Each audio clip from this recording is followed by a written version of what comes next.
शेतकरी आभार सभा जाहीर सत्कार लाडू तुळावं कर्जमाफीचे आनंदोत्सव आपण या ठिकाणी जो साजरा करतो आहे, हा कार्यक्रम घेण्यामागची पार्श्वभूमी अशी होती की ज्या शेतकरी बांधवांना आजपर्यंत कोणी वाली नव्हतात, तो वाली आम्हाला शेतकरी कर्जमाफीचे प्रणेते म्हणून आम्हाला बच्चूभाऊ कडू यांच्या रूपाने या ठिकाणी लाभलेला आहे।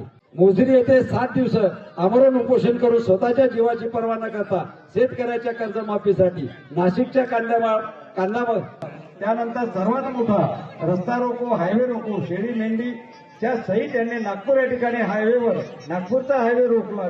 त्यानंतर महाराष्ट्रात सर्व इकडे रस्ता रोको आंदोलन आदरणीय बच्चूभाऊ कडू यांच्या आदेशाने सर्व झाले आणि शेवटचा आता जे आंदोलन झालं मेळघाट या ठिकाणी झालं आणि मेळघाट सीमाडोह चिखलदरा हा 250 किलोमीटरचा पायी प्रवास त्यांनी केला आणि ही शेवटची टोक ही जे मिसाईल आहेत ही मिसाईल मेळघाटून सुटली आणि महाराष्ट्राच्या मुंबईच्या हृदयात घुसली आणि ही कर्जमाफी 50,000 काही केला आणि बच्चूभाऊंनी त्यासाठी लढा दिला का जे आमचे शेतकरी बांधव हे पूर्ण कर्ज भरतात त्यांनाही 1.5 लाखापर्यंतची माफी 1.5 लाखापर्यंतच सानुग्रह मदत झाली पाहिजे यासाठी सुद्धा बच्चूभाऊ आवाज उठवत आहेत। प्रत्येक गरीब माणसांच्या जनजीवन माणसांच्या गरिबांच्या सर्व मागण्यांसाठी एकच नेता तुम्हाला लढताना दिसतो आहे।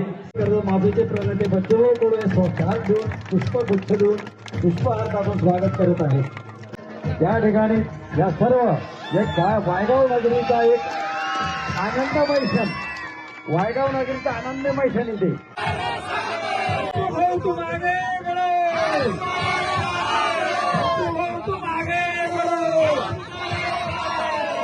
तुला पार पडली आहे का सांग?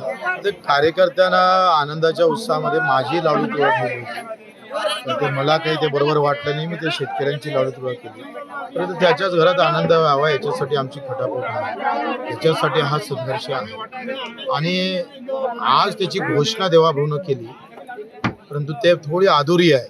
मला असं वाटतं का जेवढी कर्जमाफी तुम्ही 2 लाखाची दिली आहे तेवढा रेग्युलर भरणारा जो आमचा नियमित कर्जदार आहे त्याला सुद्धा 2 ते 1.5 लाखापर्यंत प्रोत्साहन निधी दिला पाहिजे। हा लढा आम्ही चालू ठेवू या सगळ्या संदर्भात।